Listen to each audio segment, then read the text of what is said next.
بسم الله الرحمن الرحيم حامدا ومصليا أما بعد عن ابن عباس رضي الله عنهما قال رسول الله صلى الله عليه وسلم نعمتان مغبون فيهما كثير من الناس الصحة والفراغ رواه البخاري.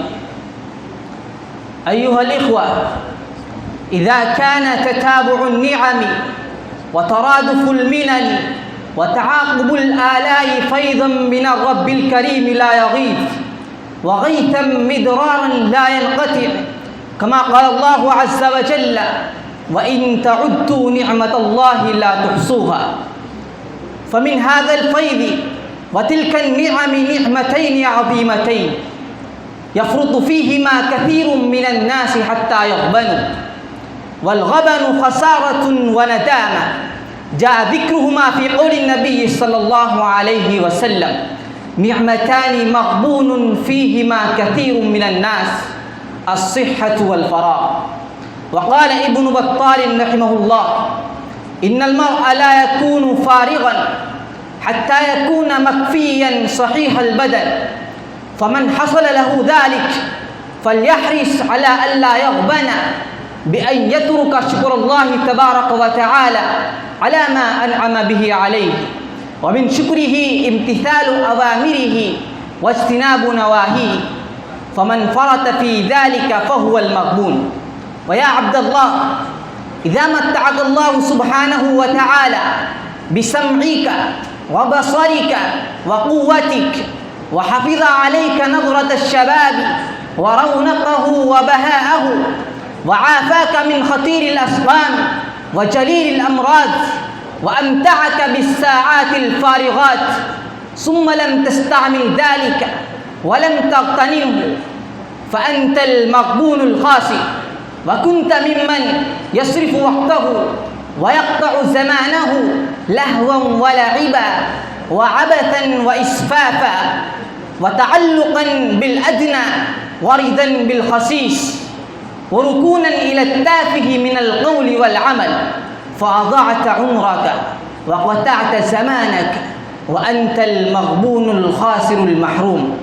قال النبي صلى الله عليه وسلم اغتنم خمسا قبل خمس، شبابك قبل هرمك وصحتك قبل سقمك وغناك قبل فقرك وحياتك قبل موتك وفراغك قبل شغلك. ولكن أيها الإخوان، نحن نضيع من الأوقات أكثر مما نستثمر، فلا بد لنا أن نحاسب أنفسنا ونجعل لنا خطة في اغتنام هذه النعمة، لأن الوقت الذي يمضي لا يعود. وفي هذا الحديث تشبيه الصحة ووقت الفراغ بالسلعة التي تباع، وتشبيه الناس بالبائعين لهذه السلعة بثمن قليل، مع أن السلعة غالية وثمينة فيكون مغبونا خاسرا. وفقه هذا الحديث: أولا، يجب على المسلم استثمار الوقت واستغلال الصحة والعافية، تمثلا بقول ابن عمر رضي الله عنهما خذ من صحتك لمرضك ومن حياتك لموتك. وثانيا، يجب على المسلم أن يكون أعمق الناس إحساسا بقيمة الوقت. وثالثا، ينبغي للمؤمن أن يشعر كأن كل يوم تبزغ شمسه وينشق فجره ويناديه بصوت جهيل أنا خلق جديد وعلى عملك شهيد فتزود مني واغتنمني بعمل الصالحات. واكتفي بهذه الكلمة.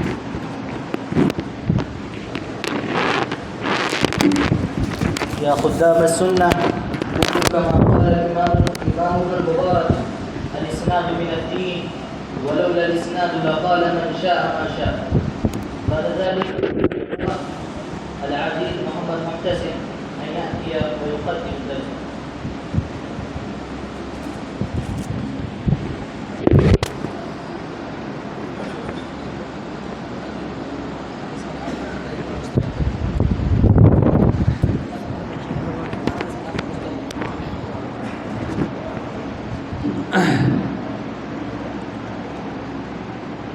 الحمد لله رب العالمين وبه أستعين والصلاة والسلام على سيد الأنبياء والمرسلين أما بعد عن ابن عباس رضي الله عنهما قال قال رسول الله صلى الله عليه وسلم نعمتان مغبون فيهما كثير من الناس الصحة والفراغ أخرجه الإمام محمد بن إسماعيل البخاري رحمه الله تعالى. أساتذتي وزملائي، إن نعم الله عز وجل على عباده كثيرة لا تعد ولا تحصى، كما قال سبحانه وتعالى وإن تعدوا نعمة الله لا تحصوها، فلا أحد يطيق إحصاءها وعدها فضلا عن القيام بشكرها، لا أحد يطيق. ولكن الله سبحانه وتعالى يتجاوز عن عباده تقصيرهم في شكر نعمه ويرضى منهم الشكر القليل ويجازيهم عليه الثواب الكثير. أيها الإخوة، وإن هذا الحديث الذي قرأت عليكم آنفا يرغب فيه النبي صلى الله عليه وسلم أمته في المبادرة بالأعمال الصالحة ويحثها على المسارعة في طاعة الله عز وجل، ويخبرها بعظم هاتين النعمتين العظيمتين وهما الصحة والفراغ. والناس لا يعرفون قدرهما ولا ينتفعون بهما في حياتهم، لأجل ذلك يحرض النبي صلى الله عليه وسلم أمته على اغتنام هاتين النعمتين قبل أن تزولا. وأشار رسول الله صلى الله عليه وسلم إلى ذلك في قوله اغتنم خمسا قبل خمس، شبابك قبل هرمك، وصحتك قبل سقمك، وغناك قبل فقرك، وفراغك قبل شغلك، وحياتك قبل موتك. لأنهما أعني الصحة والفراغ توفران للإنسان فرص البر والعبادة والطاعة، وتيسران له أن يقوم بأعمال الخير كثيرا، بخلاف ما إذا كان العبد سقيما أو مشغولا بالهموم والتبعات فلا يستطيع القيام بهذه الأعمال إلا بمشقة، لا يستطيع، وهذه الأعمال تكون عليه ثقيلة وصعبة. أيها الإخوة، هناك أطرح إليكم سؤالا: من هو المقبول؟ قال ابن الجوزي رحمه الله تعالى قد يكون الإنسان صحيحا ولا يكون متفرغا لشغله بالمعاش، وقد يكون مستغنيا ولا يكون صحيحا، فإذا اجتمع فغلب عليه الكسل عن الطاعة فهو مقبول. يعني من استعمل صحته وفراغه في معصية الله فهو مغبون، ومن استعمل صحته وفراغه في طاعة الله فهو مضبوط. فالواجب علينا نحن الشباب أن نعرف قيمة الصحة والعافية والفراغ، وننتهز هذه الفرصة الذهبية التي وهبها الله لنا، وإلا فلا يكون في حظنا إلا الندم والأسف والقلق حين يفوت الأوان ويستحيل التدارك. أخيرا أسأل الله عز وجل أن يرزقنا التوفيق والسداد، وما علينا إلا البلاغ.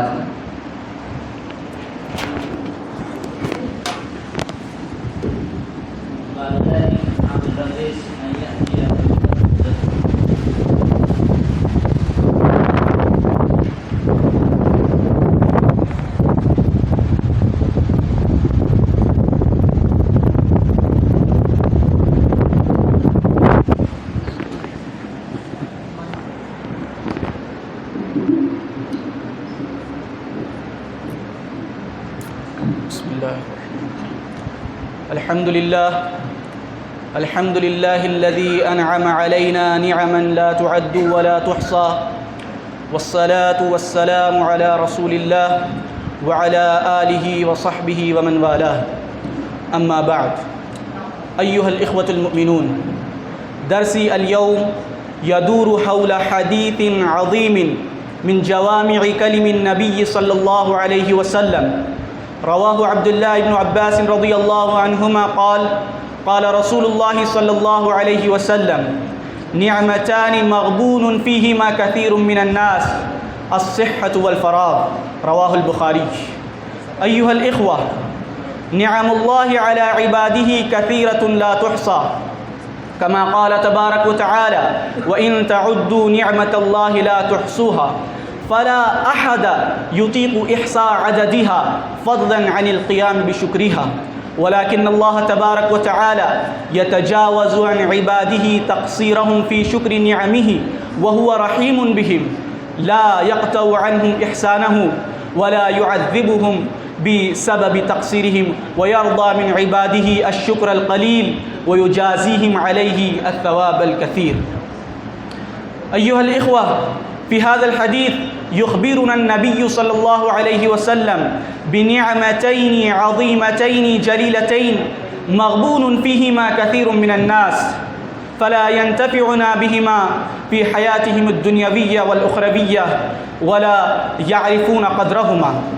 والمغبون هو من غبن وخسر في البيع، والنعمتان هما صحة البدن والنفس وقوتهما، والفراغ هو خلو الإنسان من مشاغل العيش وهموم الحياة وتوفر الأمن والإطمئنان النفسي، فهما نعمتان عظيمتان لا يقدرهما كثير من الناس حق قدرهما.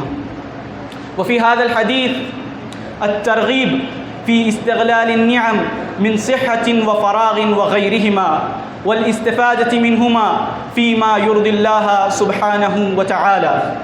وفي هذا الحديث إشارة إلى أن الإنسان لا يتفرغ للطاعة إلا إذا كان مكفيا صحيح البدن، وقد يكون صحيحا ولا يكون مستغنيا، وقد يكون مستغنيا ولا يكون صحيحا، فلا يكون متفرغا للعلم والعمل لشغله بالكسب. فمن حصل له الأمران الصحة والفراغ وكسل عن الطاعات فهو المغبون الخاسر في تجارته. وقول النبي صلى الله عليه وسلم في الحديث مغبون فيهما كثير من الناس كقول الله تبارك وتعالى وقليل من عبادي الشكور، فالكثير في الحديث في مقابلة القليل في الآية. أيها الإخوة المؤمنون، قال الإمام ابن القيم رحمه الله إضاعة الوقت أشد من الموت، لأن إضاعة الوقت يقطعك عن الله وعن دار الآخرة، والموت يقطعك عن الدنيا وأهلها. ولكن يا إخوان، نعمة الفراغ اليوم تملأها الشاشات، ونعمة الصحة اليوم تضيع بين الغفلة والكسل والمعاصي. فهل بعد هذا البيان من عذر؟ وهل بعد كلام النبي صلى الله عليه وسلم من توجيه؟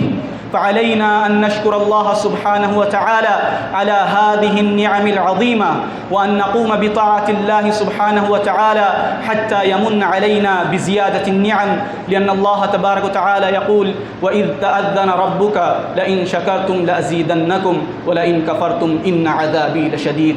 أكتفي بهذه الكلمات وآخر دعوانا أن الحمد لله رب العالمين.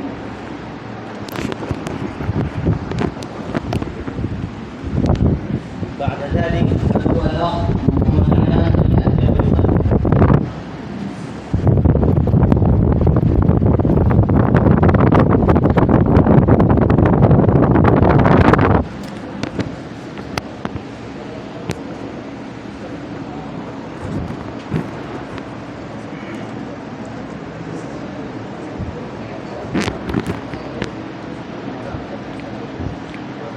الحمد لله رب العالمين والصلاة والسلام على رسوله الكريم أما بعد.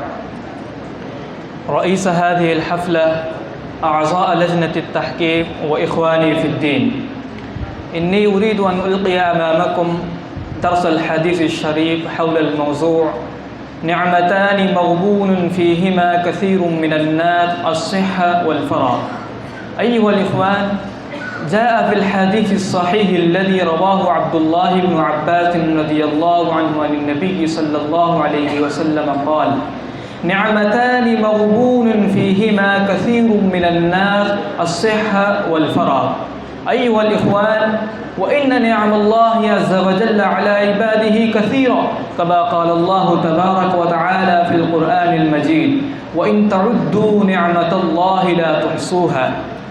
وهذا الحديث خصص الكلام عن نعم قليل من يستثمرها وكثير من يخسرها دون أن ينتفع بها، وهي الصحة والفراغ. هذا حديث صحيح. يقول النبي صلى الله عليه وسلم: نعمتان مغبون فيهما كثير من الناس الصحة والفراغ. يعني إن كثيرا من الناس تضيع صحتهم بغير فائدة وفراغهم في غير فائدة. يكون الرجل صحيح الجسم معافى في بدنه وعنده فراغ، ولكن لا يستعمل ذلك فيما ينفعه وفيما يقربه من الله بما ينفعه في الدنيا، فهذا مغبون في هاتين النعمتين. وإنما ينبغي للمؤمن أن يستغل هذه النعمة فيما يرضى الله وبما ينفعه في التجارة وأنواع الكسب الحلال والاستكثار من الصوم والصلاة والذكر والطاعات وعيادة المرضى والأمر بالمعروف والنهي عن المنكر والدعوة إلى الله عز وجل إلى غير هذا من وجوه الخير. فالمؤمن يشغلهما بما يرضى الله وبما ينفعه في دنياه من الحلال، فإذا ضيع هاتين النعمتين لم يستعملهما فيما يرضى الله وبما ينفعه فقد غبن، وهذا الغبن قد يكون محرما وقد يكون لا يضر، فإذا لم يستعملها في معاصي الله وأدى الواجب لم يزره هذا الغبن. ولهذا ينبغي للإنسان العاقل أن ينتهز فرصة الصحة والفراغ بطاعة الله عز وجل بقدر ما يستطيع. إن كان قارئا للقرآن فليكثر من قراءة القرآن، وإن كان لا يعرف القراءة يكثر من ذكر الله عز وجل ويأمر بالمعروف وينهى عن المنكر، أو يبذل لإخوانه كل ما يستطيع من معونة وإحسان. فالإنسان العاقل هو الذي ينتهز فرصة الصحة وفرصة الفراغ بطاعة الله عز وجل، ويبتغي بهما الدار الآخرة وينتفع بما في حياتهم الدنيوية والأخروية مع أخذ الحظ في الدنيا. وفي هذا الحديث إشارة إلى أن الإنسان لا يتفرغ للطاعة إلا إذا كان مكفيا صحيح البدن، فقد يكون مستغنيا ولا يكون صحيحا، وقد يكون صحيحا ولا يكون مستغنيا، فلا يكون متفرغا للعلم والعمل لشغله بالكسب. فمن حصل له الأمران الصحة والفراغ وكسل عن الطاعات فهو المغبون الخاسر في تجارته. وأخيرا ندعو الله تعالى أن يرزقنا توفيقا أعمالا بهذه الصفات الخاصة. بعد ذلك ندعو الأخ محمد علي أكبر أن يأتي ويتقدم ما لديه.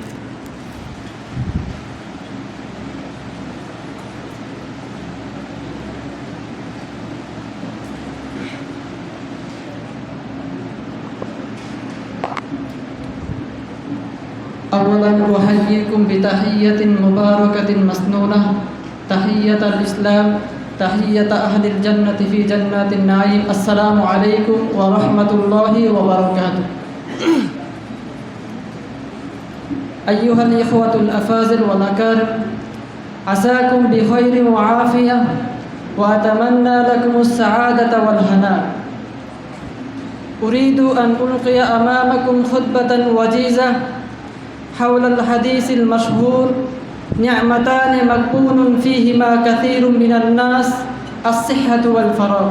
رواه البخاري رحمه الله تعالى. فالمرجو منكم أن تستمعوا إليها بكل شوق ورغبة.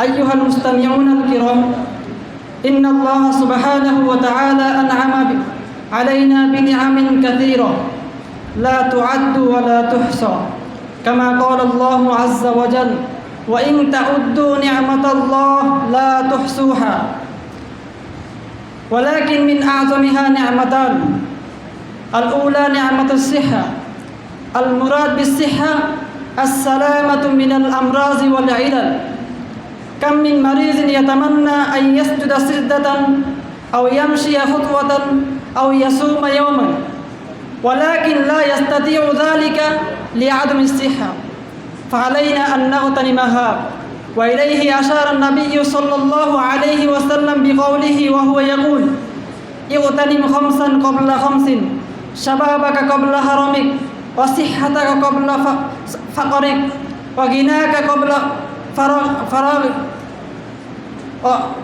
وفراغك قبل شغلك وحياتك قبل موتك. النعمة الثانية هي الفراغ والمراد بالفراغ خلو الإنسان عن العمل والمشاغل كم من مريض معظم الناس يبحثون عما يملأ الفراغ ولكن القليل الذي يستعمله في حفظ القرآن أو مطالعة الكتب ومراجعة الدروس أو خدمة الخلق. أيها الحضور اعلموا أن كل لمحة فراغ ستسأل عنها يوم القيامة وإليه أشار النبي صلى الله عليه وسلم بقوله وهو يقول لا تزول قدم عبد يوم القيامة حتى يسأل عن عمره فيما أفناه وعن ماله من أين اكتسبه وفيما أنفقه وعن علمه ماذا عمل فيه. أيها الإخوة الأفاضل والأكارم فسارعوا إلى انتهاز هذه النعمة ولا تكونوا من الغافلين. أكتفي بهذا القدر فأشكركم شكرا جزيلا على الاستماع إليها وأدعو لكم بالتوفيق والنجاح في كل شؤون حياتكم وما علينا إلا البلاغ. السلام عليكم ورحمة الله.